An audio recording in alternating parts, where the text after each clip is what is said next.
अस्सलाम वालेकुम दोस्तों, मैं हूं काश अकरम। और जैसा कि पिछली वीडियो में आपने देखा कि अगर आप किराए पे मकान लेना चाहते हैं तो उसके लिए आपको कौन-कौन से अल्फाज जो है ना वो आपको सीखने लाज़मी है या आपको उनका पता होना लाज़मी है। और आज की इस वीडियो में हम देखेंगे यही चीज़ लेकिन घर खरीदने के लिए।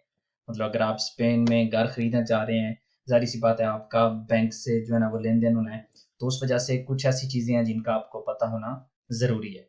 तो आइए चलते हैं और देखते हैं कौन से ये अल्फाज हैं जो कि हमें सीखने चाहिए। सबसे पहले हमारे पास एल कंप्रादोर। एल कंप्रादोर कहते हैं उस बंदे को जो मकान या प्रॉपर्टी जो ना खरीद रहा हो। खरीदार को कहते हैं, खरीदने वाला खरीदार, इसको कहते हैं एल कंप्रादोर। एल कंप्रादोर debe tener el contrato fijo। मतलब बैंक वाले आपको कह सकते हैं कि अगर आप ये मकान खरीदना चाह रहे हैं तो आपके पास कॉन्ट्रातो फिjo मतलब पक्का कॉन्ट्रैक्ट काम का होना चाहिए। अगला लफ्ज हमारे पास वेंदेदोर। वेंदेदोर होता है बेचने वाला। quiero hablar con el vendedor। quiero मैं चाहता हूँ, hablar बोलना, con el vendedor ये जो बेचने वाला है उसके साथ। fiador o avalista। fiador o avalista वो बंदा होता है जो जामनी हो किसी बंदे का। मतलब वो कहता है कि अगर इस बंदे ने पैसे ये ना दे सका अपने जो चीज खरीद रहा है उसके, तो मैं इसकी जगह पे पेमेंट करूंगा। उसको कहते हैं fiador या avalista। para obtener este préstamo ये कर्जा जो ना वो लेने के लिए usted necesita tener un avalista। आपको एक avalist का, एक जामन की जरूरत है, एक avalista की या fiador की जरूरत है। प्रेस्टामो, प्रेस्टामो कहते हैं कर्जे को। जब भी आप प्रेस्टामो हिपोतेकारियो अगर होगा तो वो मकान के लिए जो कर्जा होता है उसको कहते हैं। वैसे अगर आप कोई कर्जा लेना जा रहे हैं बैंक से तो आप कहते हैं जाके quiero un préstamo para comprar un coche। मैं गाड़ी खरीदने के लिए एक जो है ना वो कर्जा लेना चाह रहा हूँ। तो necesito un préstamo de 10.000 euros। मुझे एक 10,000 यूरो का कर्जा चाहिए। necesito मुझे चाहिए un préstamo कर्जा de 10.000। पागो इनिशियल, पागो इनिशियल क्या होती है? पागो इनिशियल वो पेमेंट होती है जो कि किसी भी ऑपरेशन के शुरू में जो है वो दी जाती है। बहुत दफा ऐसा कंडीशंस ऐसी होती हैं कि आपको बाकायदा अपनी जो मंथली पे करने से पहले साइन करते वक्त आपको कुछ रकम की अदायगी करनी पड़ती है जिसको कहते हैं पागो initial. Para comprar este piso, ये मकान खरीदने के लिए, ये घर खरीदने के लिए usted tiene que realizar un pago inicial de 25.000 euros। आपको एक पेमेंट करनी पड़ेगी 25,000 यूरो की। कॉन्ट्रातो दे आर्रास, कॉन्ट्रातो दे आर्रास क्या होता है? ब्याने का मुआहदा। ये क्या चीज है?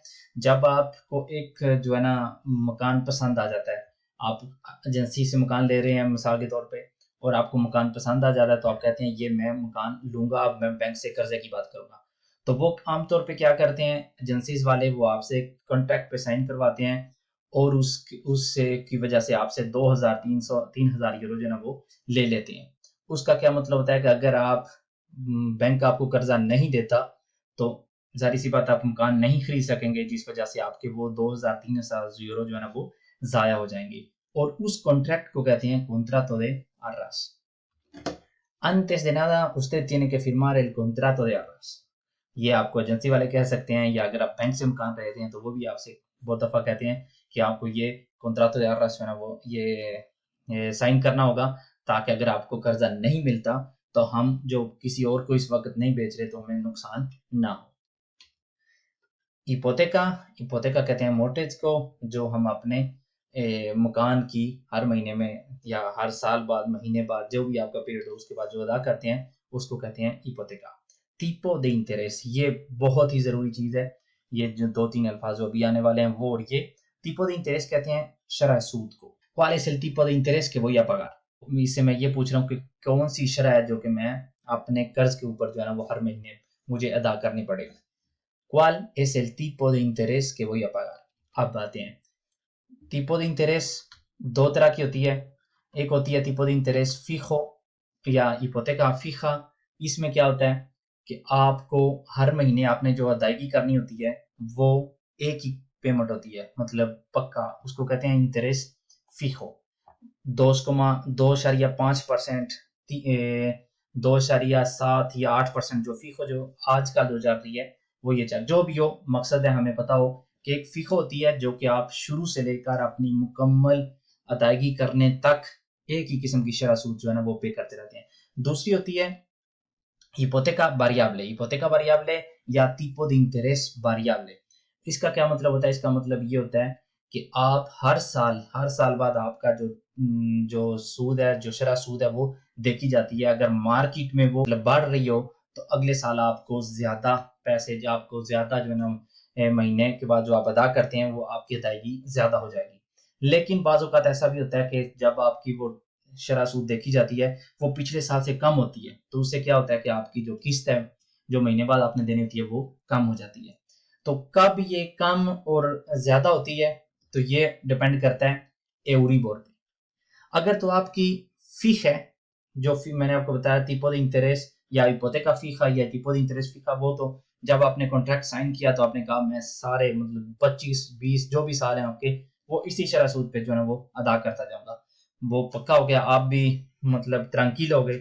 लेकिन अगर आपकी वेरिएबल है तो वेरिएबल क्या होती है? वेरिएबल आमतौर पे 95% क्या होता है, ये इस इंडिकेटर को लेते हैं जो कि एल एवरीबोर। एल एवरीबोर एक ऐसी शरह सूद होती है जिस पर बैंक आपस में जो है ना वो कर्जे लेते हैं। एक बैंक दूसरे बैंक को चाहे 10 घंटे के लिए पैसे दे रहा है, कोई घंटे के लिए भी दे रहा है, या कोई एक दिन के लिए, 2 दिन के लिए, जब बैंक आपस में ट्रांजैक्शंस करते हैं तो वो जिस शरह सूद पे करते हैं वो होती है एल एवरीबोर। ये एवरेज जो ना समझ लें सारे बैंकों की जो है ना ये एवरेज शरह सूद है।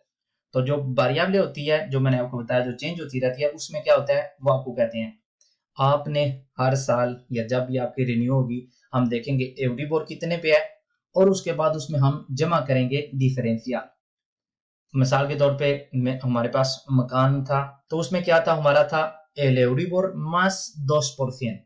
तो अगर एवरीबोर 2 पे था, 2% शरह सूद बैंकों की आपस में, तो हमसे जो बैंक लेगा वो 4% लेगा। और ये जो ऊपर वाला 2% होता है इसको कहते हैं डिफरेंशियल। यूरोप के बैंकों की ओर शरह सूद से ऊपर वाला हिस्सा जो होता है ये होता है डिफरेंशियल। तो जब आप कॉन्ट्रैक्ट साइन करते हैं तो आपके मतलब आप देख सकेंगे, अगर आप कॉन्ट्रैक्ट अपना पढ़ें तो वहां वो लिखा होगा tipo de interés variable, el Euribor más उसके बाद जो होगा डिफरेंशियल, उसको कहते हैं वो 1.2%, 1.5% या 2% तक भी होता है। तो इस तरह से जब एवरीबोर नीचे जाएगा ये दो तो अपनी जगह पे रहेगा, और जब एवरीबोर नीचे जाएगा तो आपकी जो किस्त है वो कम होती जाएगी। लेकिन जब एवरीबोर सुबीर होता जाएगा तो वो आपकी किस्त जो है ना वो बढ़ती जाएगी।